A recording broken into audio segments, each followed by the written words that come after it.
और 1915 यही वो टाइम था जब गांधी आते हैं देश में, ठीक है। तो अब इसके चलते फिर ये लखनऊ पैक्ट होता है। अभी हम इस चीज पे आते हैं।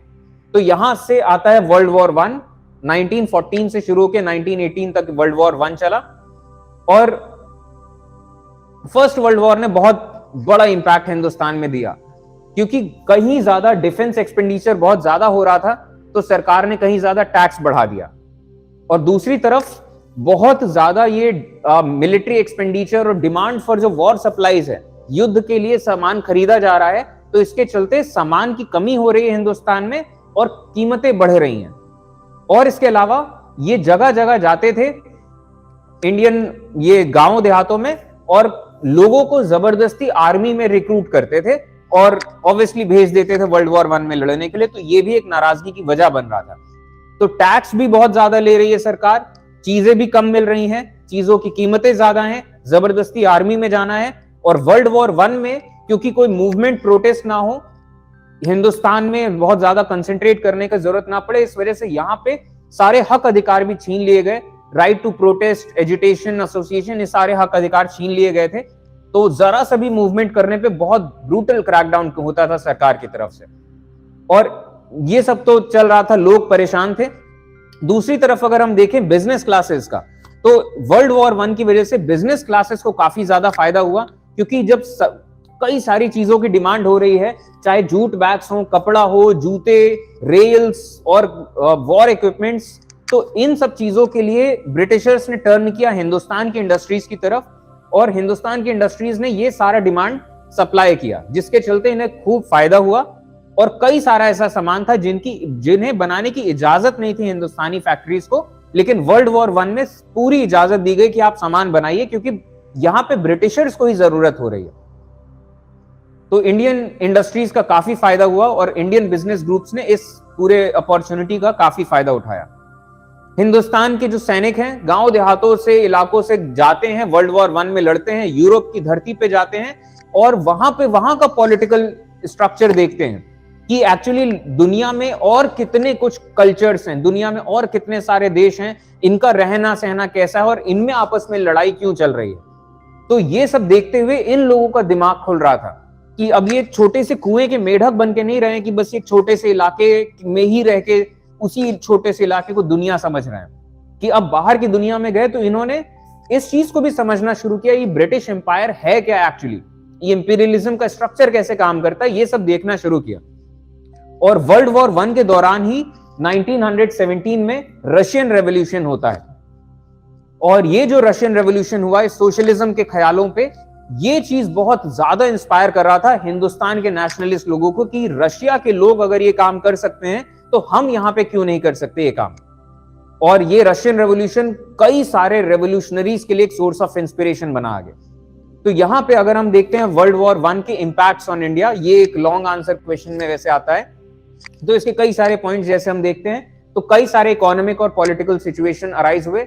डिफेंस एक्सपेंडिचर बढ़ा, जिसकी वजह से टैक्स रेट बढ़ाया गया। डिमांड फॉर वॉर सप्लाईज बढ़ गई, जिसकी वजह से कीमतें भी बढ़ गई। एक्सपेंशन ऑफ इंडियन इंडस्ट्रीज हुआ, तो प्रॉफिट इन्होंने बहुत कमाया। इंपोर्ट टू इंडिया कम हुआ, क्योंकि पूरा यूरोप लड़ाई कर रहा है, तो जो हिंदुस्तान को जरूरत है, जो बन पा रहा है, वो यहीं पे बन रहा है। विलेजेस पे प्रेशर हो रहा है आर्मी रिक्रूटमेंट के लिए। इसी साल 1918-19 में क्रॉप फेलियर हुआ, एक बड़े इलाकों में फसल बर्बाद हुई, जिसकी वजह से खाने की कमी होने लग गई और लोगों के अंदर नाराजगी बढ़ती जा रही थी। और जब भुखमरी और खाने की कमी हो जाती है, कीमतें बहुत ज्यादा हो जाती हैं, तो लोग फिर से एजिटेशन और सरकार के खिलाफ क्रांति पर उतर आते हैं। तो मोर और लेस वही हाल था। और इसी टाइम के आसपास इन्फ्लुएंजा एपिडेमिक फैल रहा था, जैसा कोविड था उसी टाइम से एक स्पेनिश इन्फ्लुएंजा उसे कहते हैं, तो वो फैल रहा था और हिंदुस्तान में भी बहुत लोगों की मौत हुई, लाखों लोग मारे गए। तो ये सब के चलते काफी ज्यादा वर्ल्ड वॉर एंड होने तक काफी हिंदुस्तान की जनता में एक नाराजगी थी। लेकिन फिर भी एक उम्मीद ये थी कि हमने ब्रिटिशर्स का बुरे टाइम में साथ दिया है, तो ब्रिटिशर्स भी हमारे साथ थोड़ा रियायत बरतेंगे वर्ल्ड वॉर वन खत्म होने के बाद। लेकिन ऐसा हुआ नहीं। यहां पे वर्ल्ड वॉर वन जब 1914 में चलना शुरू हो गया, तो 1915 में गांधी की एंट्री होती है। और इस टाइम पे अगर गांधी जिस टाइम हिंदुस्तान में आए तो यहां पे ये सीन सिचुएशन था कि कोई बड़े लीडर्स उस टाइम पे ऐसे थे नहीं जो एक्टिव हों, जो ज्यादातर जेल में थे या फिर रिटायर हो। एक सेलिब्रिटी थे उस टाइम पे, डिफाइंट है, जो कि ब्रिटिश सरकार से इतना लड़ में थे। इससे पहले यहां जब आए थे तो गांधी 46 साल के, इतनी उम्र हो चुकी थी गांधी की। और साउथ अफ्रीका में जब गांधी थे तो साउथ अफ्रीका में ब्रिटिशर्स कई सारे उल्टे सीधे कानून लाए थे, कि जैसे कानून ये ब्रिटिशर्स लाए थे साउथ अफ्रीका में कि जितने भी हिंदुस्तानी लोग हैं सबको अपने पास अपने आईडीज रखने हैं हमेशा, और अगर आप आईडीज नहीं रखते हो या बिना आईडीज के कहीं पाए गए तो आपको जेल में भी डाला जा सकता है। तो ये तरीके से डिस्क्रिमिनेटरी पॉलिसी थी कि हम कोई क्रिमिनल हैं कि हमें आईडी हमेशा रखना। और तो ऐसे इन्होंने आईडीज जलाना शुरू किया। गांधी ने सरेआम अपनी आईडी जलाई और कहा कि मैं इस कानून को नहीं मानता, और एक आम वकील वो लाइमलाइट में आता चला गया वहां पे सारे हिंदुस्तानियों को इकट्ठा करके। और यहाँ पे साउथ अफ्रीका में जितने हिंदुस्तानी थे सब ज्यादातर गरीब और लोअर क्लास के थे, जो इंडेंचर्ड लेबर्स जिनको कहा जाता है। गांधी पढ़े लिखे हैं, विदेश से पढ़ के आए, लंदन से वकील हैं, अंग्रेजी जानते हैं, और इतने पढ़े लिखे आदमी के साथ में ब्रिटिशर्स भी एक तरीके से थोड़ा सा इज्जत करते हैं कि यार पढ़ा लिखा आदमी है, लंदन से पढ़ के आया, वकील है, और इनको कानून का भी अता पता है क्योंकि वकील आदमी है वो। तो यहां पे जब ये एजिटेशन हुआ तो गांधी पे लाइमलाइट पड़ रहा है। गांधी ने एक पूरा ऑर्गेनाइज किया इस पूरे मूवमेंट को, और ये जो लड़ाई लड़ी इसके चलते ये कानून वापस लेने पड़े ब्रिटिशर्स को। कुछ सालों के बाद फिर से एक नया कानून ले आए ब्रिटिशर्स। ऐसे ही 2-3 बार ऐसा हुआ है, कई बार लाठी भी खाई गांधी ने। तो गांधी एक तरीके से वर्ल्ड लीडर बन के उभर रहे थे, क्योंकि ये सब अखबारों में छपता था कि एक हिंदुस्तान का वकील है जो ऐसा ऐसा कर रहा है, और ब्रिटिश सरकार मजबूर हो जा रही है कि वो कानून वापस ले ले, इतना बड़ा प्रोटेस्ट हो जा रहा है। तो एक सेली बन गए थे गांधी। ये गांधी की फोटोग्राफ्स हैं साउथ अफ्रीका जब थे, और गांधी उस टाइम पे अगर आप देखें तो काफी इंग्लिश। गांधी यहाँ पे कहां पे है, गांधी ये है, और गांधी उस टाइम पे बिल्कुल इंग्लिशमैन जैसे थे। और गांधी इस चीज को एक्चुअली, अगर आप गांधी के उस टाइम पे फोटोग्राफ्स देखें तो जितने इंग्लिशमैन जैसे थे वो एक्चुअली कंपनसेट कर रहे हैं इस चीज को कि ये नॉनवेज नहीं खाते थे। तो विदेश में जाना, लंदन में रहना और अंडा तक नहीं खाना, नॉनवेज तक नहीं खाना, इसका मतलब आप उस टाइम पे गिने चुने वेजिटेरियन कुछ ऑप्शंस होते थे वहां पे, तो आप पूरी तरीके से सेग्रीगेटेड ना हो जाओ। अगर आप हिंदुस्तानी कपड़े पहन लो और नॉनवेज भी नहीं खाते तो आप तो बिल्कुल बहिष्कृत जैसे नजर आओगे। तो समाज में आप मिलना भी है, उनके जैसे बन के रहना है कि लोगों को भी लगे कि एक कोई अजनबी अनजान नहीं है। तो ऐसे कपड़े गांधी ने पहनना प्रेफर किया कि नॉनवेज एंड ब्रिटिश कपड़े में से मैं ब्रिटिश कपड़े पहन लूंगा तो उनके जैसा दिखूंगा, और नॉनवेज से मैं कभी भी कॉम्प्रोमाइज नहीं कर सकता। तो कम से कम हाँ ट्राई किया था, अलग बात है, ठीक है। तो ये यहाँ पे जैसे ये गांधी यहाँ पे नजर आते हैं, ये साउथ अफ्रीका की फोटोग्राफ है। तो यहाँ पे इन्होंने बनाई थी नेटल इंडियन कांग्रेस, और काफी सारा इन्होंने मूवमेंट किया था। और गांधी एक फिलोसोफर भी रहे, और गांधी को वैसे तो आजादी की लड़ाइयां बहुत लोगों ने लड़ी हैं, लेकिन महात्मा का जो टाइटल गांधी को दिया गया वो इसी वजह से दिया गया कि गांधी सिर्फ कोई वकील या सिर्फ कोई ऐसे फ्रीडम फाइटर नहीं थे, वो एक फिलोसोफर ही थे। और सिर्फ फिलॉसफी करने का मतलब ये नहीं कि सिर्फ बड़ी बड़ी बातें कर देना, वो एक्चुअली अपनी लाइफ में इम्बाइब करके रखते थे इन चीजों को। और कई बार ऐसे बड़े बड़े लोग गांधी से मिलने आए और मिलने के बाद उन्होंने ये कहा कि ये पागल है, ये आदमी सनकी है, ये आदमी ऐसी ऐसी बातें बोल के गए हैं, कोई आदमी ऐसा क्यों करेगा। ठीक है, बहुत डिसिप्लिन इनकलकेट करते थे ये। अब जैसे कि एक छोटा सा एग्जांपल बता दे रहा हूं कि इनकी जो वाइफ थी कस्तूरबा गांधी, तो इनको नमक खाने के लिए गांधी ने, क्योंकि बीमारी थी कि नमक इनको कम खाना था, तो कस्तूरबा के मुंह से बस एक बार निकल गया, आप क्या जानो नमक खाए बिना क्या होता है। इन्होंने लाइफ लॉन्ग नमक छोड़ दिया कि मतलब हफ्ते में 2 दिन 3 दिन कुछ ऐसा करके इन्होंने रूल बनाया कि नमक नहीं खाएंगे, और लाइफ लॉन्ग कंटिन्यू किया उस डिसिप्लिन को। और ये बात पूरी पब्लिक है क्योंकि आश्रम में रहते थे पूरी दुनिया के सामने, ये खुद अपनी टॉयलेट धोते थे, क्योंकि इनका ये कहना था कि आप इस जीवन में आए हो तो आपका सारा काम आप खुद करो, किसी पे बोझ नहीं बनो। इतने बड़े आदमी होने के बाद सोचिए अपना टॉयलेट खुद धुल रहे हैं, और जब इतना बड़ा आदमी अपना टॉयलेट खुद धुल रहा है, तो जो बड़े बड़े बिजनेसमैन लोग मिलने आते थे, वो भी एक बार को जब ये आदमी कर रहा है तो चलो हम भी अपना बर्तन खुद उठा लेते हैं।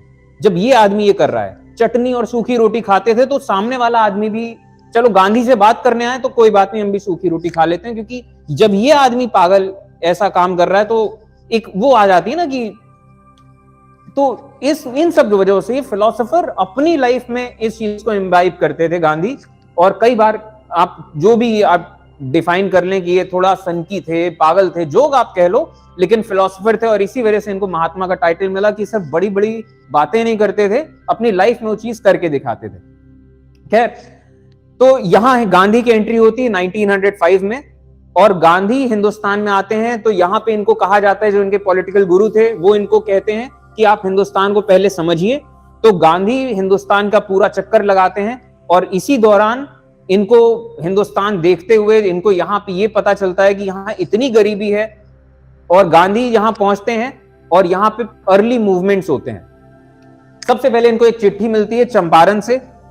चंपारण में नील की खेती होती थी, इंडिगो की खेती, तो मजबूरन लोगों को इंडिगो उगाना पड़ता था अपने खेतों में, और इसका पूरा प्रोसेस रहा। तो गांधी पहुंचते हैं चंपारण, वहां पे एजुटेशन करते हैं, प्रोटेस्ट करते हैं, और फाइनली सरकार मान जाती है कि हम अब से मजबूर नहीं करेंगे किसी को भी कि वो इंडिगो उगाए अपने खेतों में। दूसरी जगह गांधी पहुंचते हैं अहमदाबाद। अहमदाबाद में कॉटन मिल वर्कर्स की स्ट्राइक थी, ये चाह रहे थे कि इनकी सैलरी थोड़ी बढ़ाई जाए, और ये कहीं ना कहीं तनातनी चल रही थी। तो गांधी पहुंचते हैं और यहाँ पे इस प्रोटेस्ट को लीड करते हैं, और फाइनली इस प्रोटेस्ट के बाद जो मालिक लोग थे वो मान जाते हैं कि वर्कर्स की सैलरी थोड़ी बढ़ाई जाए। 35% सैलरी इनकी बढ़ाई गई वर्कर्स की। फिर गांधी पहुंचते हैं खेड़ा में। खेड़ा में यहाँ पे किसानों का आंदोलन चल रहा था, क्योंकि यहाँ पे सूखा पड़ा था खेड़ा में। तो किसानों का ये कहना था कि हमें जो इस साल टैक्स देना है, ये टैक्स माफ कर दिया जाए, क्योंकि जब सूखा पड़ा है, जब हम ही को पैसा नहीं मिल रहा है तो हम टैक्स क्या देंगे। तो गांधी पहुंचते हैं यहाँ पे और ये पूरा केस यहाँ चलता है, प्रोटेस्ट चलता है, और फाइनली सरकार मान जाती है। ब्रिटिश सरकार, जो कभी इतनी अड़ियल ब्रिटिश सरकार, वो मान जाती है कि चलिए ठीक है, टैक्स आप अगले साल दीजिएगा। तो ये कुछ ऐसी चीजें हुई जिसके चलते लोगों का और ज्यादा एक जुड़ाव होता गया गांधी के साथ। और गांधी यहीं पे, जब इन्हीं गांव गांव में टहलते हुए गांधी ने एक सभा करी, और गांधी ने जब एक सभा करी तो कई सारी औरतें आ नहीं पाई सभा में। तो गांधी अपने वाइफ से पूछते हैं, कस्तूरबा से, कि ये इतनी सारी औरतें आई क्यों नहीं। तो कस्तूरबा कहती हैं कि उन औरतों के पास ढंग की धोती नहीं थी, तो इस तरीके की पब्लिक मीटिंग में आने में उन्हें शर्म आ रही थी कि फटे पुराने कपड़े पहन के कैसे आए। तो गांधी ने कहा कि मैं जिन लोगों के लड़ रहा हूं कि अगर उनके पास पहनने को कपड़ा नहीं तो मुझे भी हक नहीं कपड़े पहनने का। तब से गांधी ने कसम खाई कि मैं जिंदगी भर, चाहे ठंडी हो चाहे गर्मी हो, मैं ऐसे ही रहूंगा। और हाँ, शॉल ओढ़ के रहते, मतलब समझिए वो क्या इंग्लिश मैन थे, और बहुत अमीर परिवार के थे। लंदन में उस टाइम पे जमाने में पढ़ के गए थे। मतलब ऐसा भी नहीं कि बहुत ही ज्यादा अमीर थे, लेकिन इतने अमीर थे कि पैसा इकट्ठा करके इनको लंदन भेज दिया गया। और लंदन में अपने नो डाउट कम ही पैसे पे रहे, बहुत इतने भी अमीर नहीं थे कि बहुत ही ज्यादा पैसे वाले, लेकिन फिर भी अमीर कहेंगे उस जमाने में कि जो सोचे कि अपने बच्चे को लंदन भेजा जाए। तो खैर 1919, अब यहाँ पे वर्ल्ड वॉर खत्म होता है और गांधी के भी तीनों आंदोलन होते हैं। इसके बाद यहाँ पे एक आता है रॉलेट सत्याग्रह। रॉलेट एक्ट पास करती है ब्रिटिश सरकार। रॉलेट एक्ट के चलते किसी को भी अरेस्ट किया जा सकता है विदाउट एनी वारंट, 2 साल से भी ज्यादा, without any warrant, without any trial. तो ये रॉलेट एक्ट के खिलाफ प्रोटेस्ट होना शुरू होते हैं, जिसको हम कहते हैं रॉलेट सत्याग्रह। और यहीं पे 1919 यहाँ पे मॉन्टेग क्लेम्सफोर्ड रिफॉर्म्स लाती है ब्रिटिश सरकार, गवर्नमेंट ऑफ इंडिया एक्ट 1919। तो कई सारी चीजों का यहाँ पे इंट्रोडक्शन होता है कि कुछ प्रोविंशियल लेवल पे हिंदुस्तानियों को थोड़ा सा इन्वॉल्व किया जाएगा गवर्नमेंट में, और central government, central powers Britishers के पास रहेंगी, थोड़ा डिमार्केशन किया गया। रिजर्व सब्जेक्ट्स ब्रिटिशर्स के पास रहेंगे, ट्रांसफर सब्जेक्ट्स में थोड़ा बहुत हिंदुस्तानी लोग भी पार्ट ले सकते हैं। तो कुछ ऐसे कुछ एक हल्के फुल्के इंप्रूवमेंट्स किए गए, लेकिन ये कुछ खास इंप्रूवमेंट्स नहीं थे। और साथ ही साथ रॉलेट एक्ट, तो ये चीज हिंदुस्तान के लोगों को बहुत नागवार गुजरी कि यहाँ पे हम सोच रहे थे कि अंग्रेज लोग रियायत बरतेंगे और ये और ज्यादा रिप्रेसिव होते जा रहे हैं। तो रॉलेट एक्ट पास किया गया 1919, इसके खिलाफ प्रोटेस्ट होता है और ये एक्ट बहुत हरीडली पास किया गया, बहुत अफरा तफरी फटाफट पास किया गया, जबकि सारे हिंदुस्तानी मेंबर्स इसका अपोज कर रहे थे। और सब लोगों ने, हिंदुस्तान की जितने सब पार्टीज थे, सब ने इस एक्ट के खिलाफ प्रोटेस्ट किया और फिर यहां से गांधी ने रॉलेट सत्याग्रह की शुरुआत करती है। संतोष पूछते हैं कि फ्रीडम के लिए डायरेक्ट वॉर हम नहीं कर सकते थे ब्रिटिश से? करने को कर सकते थे, कोई ऐसी बात नहीं थी, और जिसके बन पड़ती थी हर कोई करता भी था। रेवोल्यूशनरी एक्टिविटीज जो हम कहते हैं, वो जिससे बन पड़ता था करता भी था। लेकिन अगर आप ये सोच रहे हैं कि हम आर्मी बना के ब्रिटिशर्स से लड़ लें और ब्रिटिशर्स को हरा के 1900s के स्टार्टिंग में जो सूरत हाल थे, तो ये बहुत मुश्किल था, क्योंकि कितने बड़े लेवल की आप आर्मी बना लेंगे। और ये आर्मीज, अलग अलग साम्राज्यों की आर्मीज को हरा के तो ब्रिटिशर्स काबू में आए थे। और ये पब्लिक थी जो यहां लड़ रही थी, यहां पे राजा लोग नहीं लड़ रहे थे, राजा लोग अंग्रेजों के साथ थे, पब्लिक है लड़ रही थी। तो और पब्लिक कहां से अपनी आर्मी बना लेगी? जब मूवमेंट बहुत स्ट्रांग हो जाएगा आगे, तब जाके आप पे ये ऑप्शन आएगा कि अब इतना मूवमेंट स्ट्रांग हो चुका है, हमारी पार्टी इतनी मजबूत हो चुकी है कि हम अपनी आर्मी बना सकते हैं। और बाद में सुभाष बोस ने बनाई भी इंडियन नेशनल आर्मी। तो खैर ये चीजें रही, और गांधी का पूरा फोकस था कि हमें नॉन वायलेंस के जरिए आजादी लेनी, हमें वायलेंस के जरिए आजादी नहीं लेनी, क्योंकि ब्रिटिशर्स जाएं तो यहां पे हिंदुस्तान की पब्लिक का राज होना चाहिए, हिंदुस्तान के रेबल्स का राज नहीं होना चाहिए।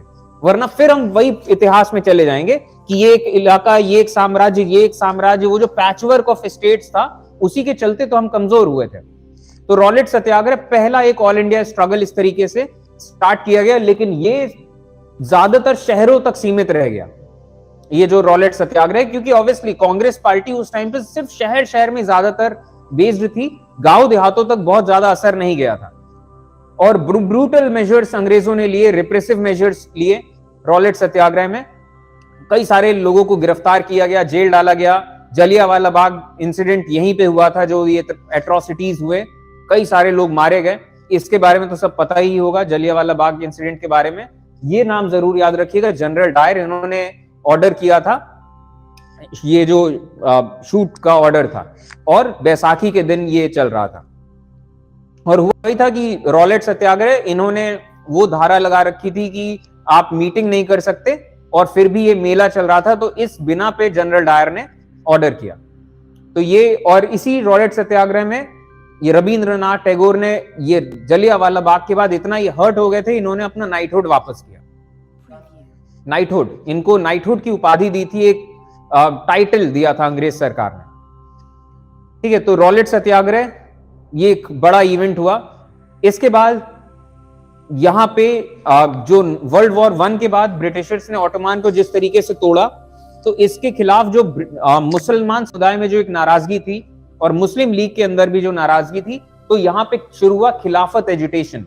मोहम्मद अली, शौकत अली, इन्होंने शुरू किया एक खिलाफत मूवमेंट, और गांधी को ये एक बहुत अच्छा मौका दिखा कि खिलाफत मूवमेंट को जोड़ सकते हैं हम अपने मूवमेंट के साथ, और पहला देश का एक बड़े लेवल का मूवमेंट शुरू करते हैं, नॉन कोऑपरेशन मूवमेंट।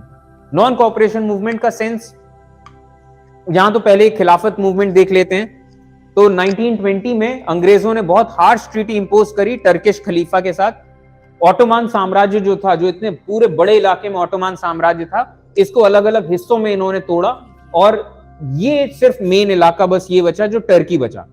और जो इनके राजा जो थे, मुस्लिम वर्ल्ड के जो लीडर थे, खलीफा जिनको कहते हैं, उनकी पावर्स वाकई बहुत कम हो गई थी। तो ये नाराजगी थी मुस्लिम समुदाय को। हाँ, तो ये उस टाइम की बात है, 1920, वो बाद की बात है। और वो जो है एमिरेट ऑफ बेरिया, ये एक्सपैंड होके पूरा ले लेगा। तो खैर अभी आगे देखते हैं। तो ये ऑटोमान साम्राज्य, इसके चलते नाराजगी थी, और ये खिलाफत मूवमेंट मोहम्मद अली, शौकत अली ने शुरू किया। फाइनली इसको गांधी ने मिला के शुरू किया, नॉन कोऑपरेशन मूवमेंट, हिंदुस्तान का पहला बड़े लेवल का मूवमेंट। और इसके कॉजेस क्या क्या थे अगर हम ये देखें, तो एक तो जलियांवाला बाग इंसिडेंट। वैसे तो कॉजेस थे ब्रिटिशर्स के खिलाफ, जितनी सारी दिक्कतें थी कि बहुत टैक्स लेते हैं, drain of wealth, etcetera etcetera, वो सब तो था ही। इमीडिएट कॉजेस में जलियांवाला बाग इंसिडेंट एंड पंजाब के जो हाल थे, रॉलेट एक्ट, मॉन्टेग क्लेम्सफोल्ड रिफॉर्म्स जो थे, इसका फेलियर, खिलाफत एजुटेशन, एंड जो ब्रिटेन के वॉर टाइम प्रोमिसेस थे कि हमारा साथ दो तो हम ये युद्ध के बाद हम आपको और आजादी देंगे, थोड़ा सा आपको आजादी देंगे, लेकिन मॉन्टे-क्लेम्सफोर्ड रिफॉर्म्स में कोई आजादी मिली नहीं एक्चुअली, कि जो इंडियन लोगों को शामिल किया गया था लेजिस्लेचर्स में उनको कोई पावर नहीं थी, और जितने भी मेन खास फैसले थे वो सब ब्रिटिशर्स ने अपने पास रखे थे, सारी पावर्स। तो फायदा क्या होगा? और दूसरी तरफ रॉलेट एक्ट और रिप्रेशन आप कर ही रहे हैं। तो ये कॉजेस बने नॉन कोऑपरेशन मूवमेंट के। और यहां पे गांधी अपनी किताब हिंद स्वराज में लिखते हैं, गांधी ये कॉन्सेप्ट देते हैं इंडो ब्रिटिश एम्पायर का। गांधी कहते हैं कि जो ब्रिटिश साम्राज्य है वो हिंदुस्तानियों की मदद से चल रहा है, क्योंकि ब्रिटिश साम्राज्य की सबसे बड़ी ताकत, जिस ताकत की वजह से इन्होंने सारे हिंदुस्तान के साम्राज्यों को हराया और अभी भी राज कर रहे हैं, वो सबसे बड़ी ताकत थी इनकी आर्मी और इनकी पुलिस। और इनकी आर्मी और इनकी पुलिस में 70% से ज्यादा लोग हिंदुस्तानी हैं। और अगर हिंदुस्तान के लोग इनकी आर्मी छोड़ दें, इनकी पुलिस छोड़ दें, तो ऐसे ही ये खत्म हो जाने हैं। इनके कोर्ट्स में, इनके इंस्टीट्यूशंस में हेडमास्टर से लेके टीचर से लेके स्टूडेंट सब हिंदुस्तानी ही हैं। तो जितने ऑफिसर्स हैं, सिविल सर्वेंट्स हैं, सब हिंदुस्तानी हैं। तो हिंदुस्तानी लोग ही मदद कर रहे हैं अंग्रेजों की। और ये बात तो फैक्ट है कि अगर आर्मी बगावत कर दे, हिंदुस्तान के लोग ही तो ब्रिटिश आर्मी में हैं, ब्रिटिश पुलिस में हिंदुस्तान के लोग ही तो हैं। तो ये तो डायरेक्ट हेल्प कर रहे हैं हिंदुस्तान के लोग ब्रिटिशर्स की, डायरेक्टली, और सिर्फ इस बिना पे कि हम तो अपनी नौकरी कर रहे हैं। और डायरेक्टली कैसे मदद कर रहे हैं? पहली बात तो हिंदुस्तान के जो बड़े बड़े बिजनेसमैन हैं उनको सिर्फ इस बारे का मतलब है कि हम आपको पैसा दे रहे हैं तो हमें इंटरेस्ट के साथ पैसा वापस चाहिए। और ये इंटरेस्ट के साथ पैसा वापस ये देते थे ब्रिटिशर्स। पैसे रुपए के मामले में ये इस मामले में ईमानदारी करते थे। तो इंडियन बिजनेसेस जो थे, बड़े बड़े जो साहूकार लोग थे, ये ब्रिटिशर्स को आराम से लोन दे देते थे। तो इनको युद्ध करने के लिए, आर्मी रेस करने के लिए झट से पैसा मिल जाता था। इन्हें ब्रिटेन की तरफ नहीं देखना पड़ता था, हिंदुस्तान से उधार ले लिया, हिंदुस्तान के लोगों को ही तनख्वाह दी और हिंदुस्तान की सेना से हिंदुस्तानियों को ही मरवा रहे हैं, पिटवा रहे हैं और यही राज कर रहे हैं।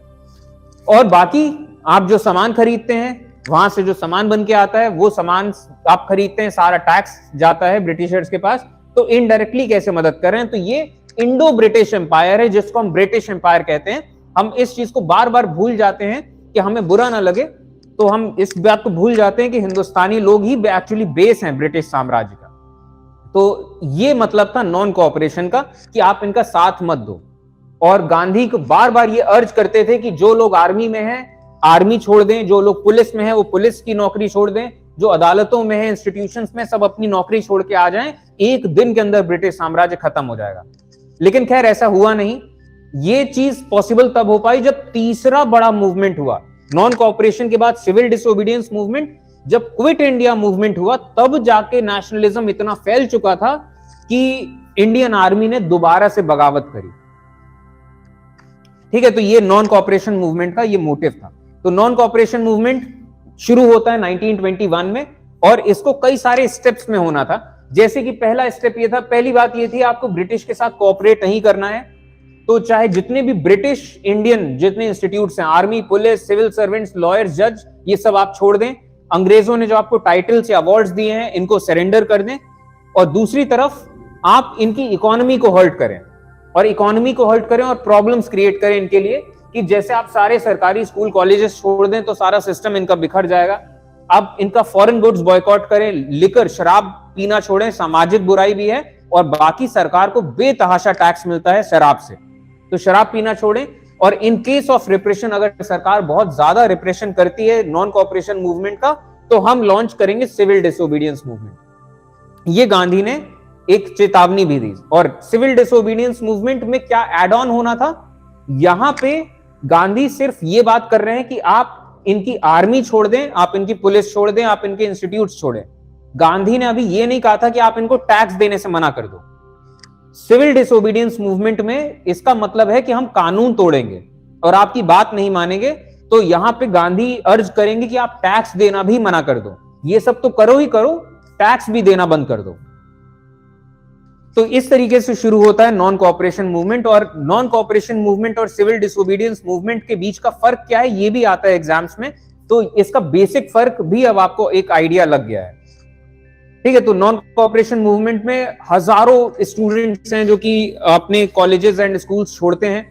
कई सारे बड़े बड़े लॉयर्स अपने प्रैक्टिसेस छोड़ देते हैं, जैसे इधर असफ अली, सी राजगोपालाचारी, मोतीलाल नेहरू, ऐसे बड़े बड़े लॉयर्स जिनका आप बार बार कई जगह नाम सुनेंगे, और इन्होंने बहुत बड़ा रोल निभाया फ्रीडम मूवमेंट में। तो इन सब लोगों ने अपने फिक्स नौकरियां और ये सब छोड़ छाड़ के आ गए।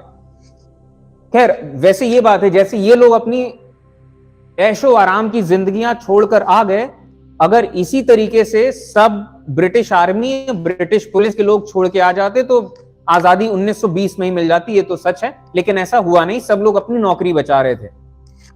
तो ये तो इतिहास का एक सबक है, लोग अपनी नौकरी बचाते हैं, देश कोई नहीं बचाता। देश बहुत बाद की बातें आती हैं, ये तब भी होता था। और क्या कहें, असफ अली, इनका जिक्र आता है। ये असफ अली, ये यहां तो बूढ़े हैं, ये इनके बारे में जैसे हल्का सा आइडिया दूं कि एक तरफ मुस्लिम लीग क्लेम करती है कि हम मुस्लिम्स को रिप्रेजेंट करते हैं, एक तरफ ऐसे मुस्लिम से जो कि कांग्रेस के साथ थे, और ये मुस्लिम लीग के इस क्लेम को पूरी तरीके से खारिज करते हैं। असफ अली लॉयर थे भगत सिंह के, भगत सिंह को किसी को भी लॉयर चुन सकते थे, भगत सिंह ने इनको चुना। इनका बैकग्राउंड सेंट स्टीफेंस दिल्ली से पढ़े थे, लॉयर बने, इंग्लैंड गए, नॉन कोऑपरेशन मूवमेंट में इंग्लैंड से रिजाइन करके हिंदुस्तान आते हैं, नेशनलिस्ट मूवमेंट में आते हैं, भगत सिंह का केस लड़ते हैं, 1935 इलेक्शंस लड़ते हैं, सेंट्रल लेजिस्लेटिव असेंबली में शामिल होते हैं। आजादी के बाद नेहरू के अंडर में फर्स्ट इंडियन एम्बेसडर बनते हैं टू यूनाइटेड स्टेट्स, राजदूत। तो खैर, यहां से आगे चीजें चलती हैं। नॉन कोऑपरेशन मूवमेंट, बॉयकॉट होता है, स्वदेशी और बॉयकॉट ये सब चल रहा था। गांधी और शौकत अली पूरे देश में टूर करते हैं, और इसी टाइम के आसपास राइज हो रहा था इंडियन मिडिल क्लास का। इंडियन मिडिल क्लास का भी राइज हो रहा था, और इंडियन सिटीज का भी राइज हो रहा था, और अगली पीढ़ियां भी आ रही थी, जो अगली पीढ़ी नई तरीके से सोचेगी, नए तरीके से काम करेगी। तो देखते हैं इंपैक्ट क्या क्या होता है।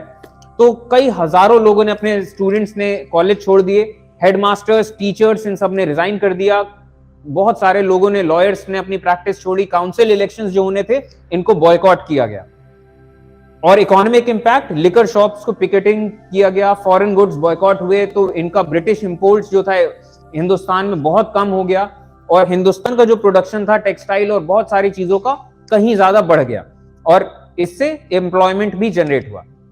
और अलग अलग लेवल पे लोगों ने इनिशिएटिव लिया, चाहे ट्राइबल्स हो, चाहे टी प्लांटर्स हो, लैंडलेस पीपल हो, लोअर क्लासेस का भी कहीं ना कहीं शामिल होना शुरू होते हैं।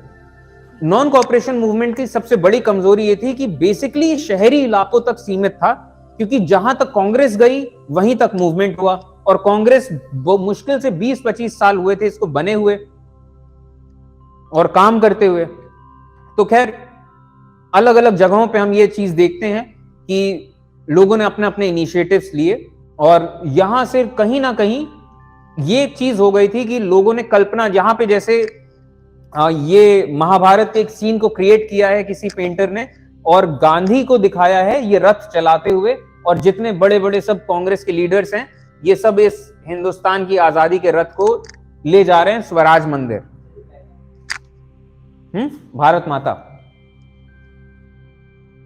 भारत माता स्वराज मंदिर जा रही है, गांधी सारथी हैं। ठीक है, तो यहां तक आते हैं नॉन कोऑपरेशन मूवमेंट।